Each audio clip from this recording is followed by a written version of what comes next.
Hi everybody, good evening. Actually, we're into late afternoon, aren't we? How's everybody doing out there? I hope you're all coping okay.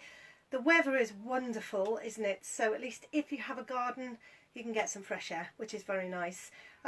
So as usual, I'm here. I know Ian's been here this morning doing his one exercise a day. I hope you're all finding that useful.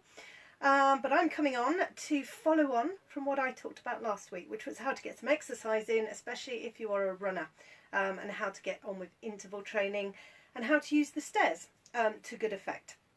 So I thought I'd follow that on today. So we've been quite busy. Our room is getting more and more full of stuff. But since I last spoke to you, we've done our first webinar using Zoom, which was so exciting. We were due to run a running analysis course in Kenilworth last weekend. Obviously that didn't happen, so we did it on Zoom, and actually the feedback's been great, so we'll be doing some more of that. So if you're a therapist out there or a trainer, get looking. We've got webinars coming up every Sunday from now on, so go and have a look at our Reinge education site for that. Other than that, we're still treating people over video calls, and actually people are finding them remarkably useful. So it is actually amazing what we can do over a video format. So please, our mantra is do not sit there at home in pain. Give us a call. We're sorting so much over a video call at the moment. But what I wanted to talk to you today about was this stair climbing that we did last week. So when I was out on my walk the other day, I thought, do you know what, I'll practice what I preach. I'm going to do my stairs very slowly. Oh my goodness me, it was actually quite difficult, because what I could feel as I stepped up each step very slowly was my pelvis was tilting.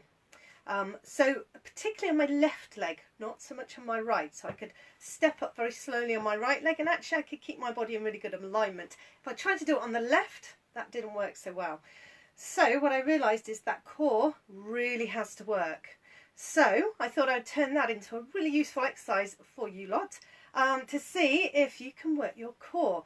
So this still sticks with the running theme. If you are a runner, you need a really good core, okay? It's really essential. It's what links the top of your body to the bottom of your body. And if it doesn't work, the two just don't talk to each other properly. So really important to do that.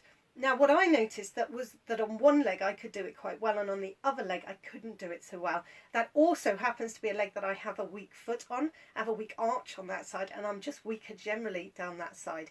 So again, if you're a runner, you can pick up some of this information and it will really help your running. So what we're going to talk about today is that core, and how can we get that to work doing your stair climbing. So if you're a client of ours, we go on about core all the time. It is so essential to the correct functioning of your body. If you're not a client of ours, then you haven't had that wonderful talk that we do. So we're going to tell you about it now. So the core is made up of a whole group of muscles. They attach into something called fascia. And fascia is a connective tissue that runs throughout your body. Now, the way to think about it for this purpose is imagine you've got a balloon that's deflated, and the outside of the balloon is like your fascia. If you blow up that balloon, we kind of create pressure within that fascia, and that pressure is actually really important. It's what kind of locks your spine like a big corset, because this fascial line, this balloon that you see, runs around your pelvis. Let me get Sid. Here it is. It runs around your pelvis, up the spine, round the ribs and down the front. And it acts like a little corset, a little weight belt around here to protect your spine and make sure that when you're moving your spine, your ribs and your pelvis all as one unit. So when you activate the muscle that we're going to talk about, there's like a chain reaction, because a load of these muscles attach into this fascia, or into this balloon as we look at it. Okay, so when you strengthen one muscle, you switch on all these other muscles like a massive chain reaction through your body. And those muscles are muscles involved in stabilizing your spine, so protecting that spine, keeping it healthy, and holding that pelvis relative to your spine and your ribs in the right place. So it's actually massively important.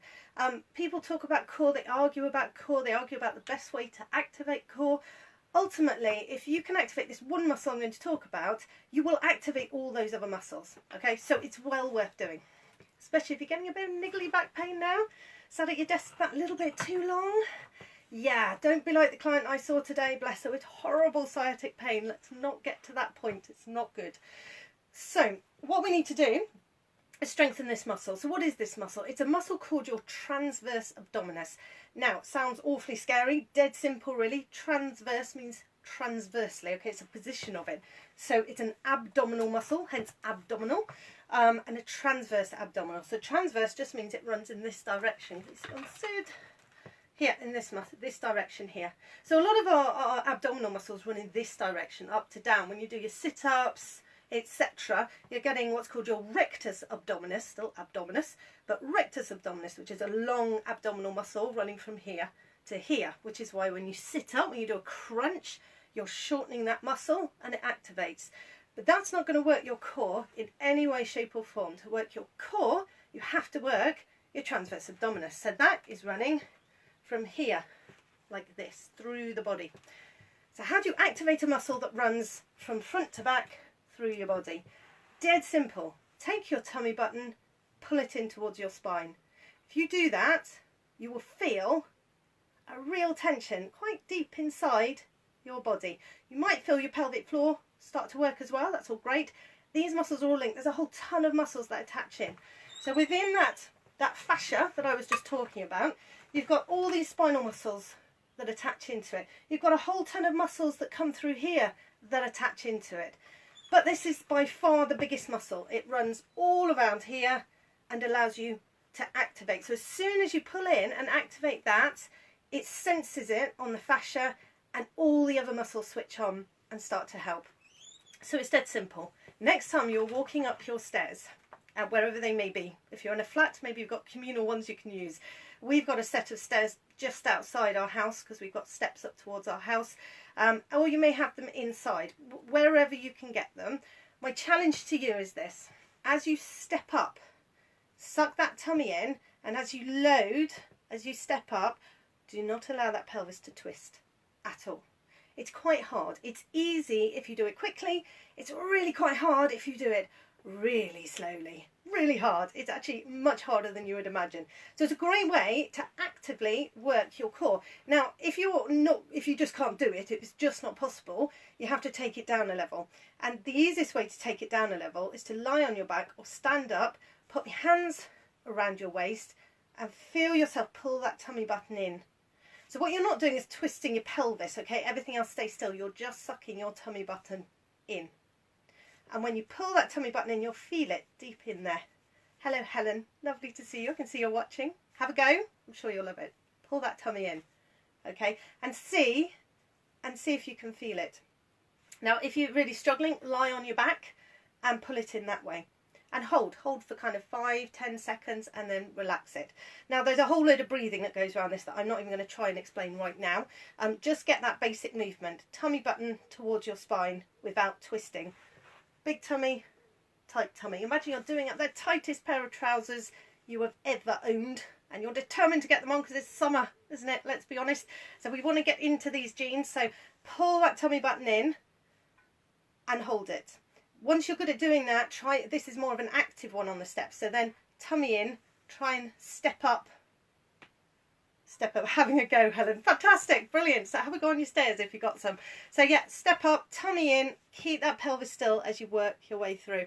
And hopefully that will start to get your core working in a more functional way, okay? So when you go to Pilates classes and things like that, it's functional core work.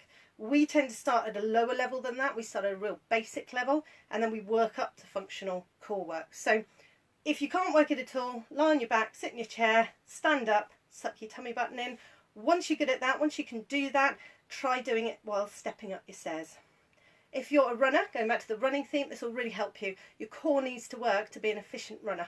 So this is a good way to do it. Once you can do it walking slowly, walk a bit faster, jog, run. There's all sorts of ways to expand it. I hope you have a lovely week. I'll be back next Monday with some other crazy thing for you to do. I hope you're all good and I hope you're all doing well. And we'll see you all again very, very soon. Bye bye.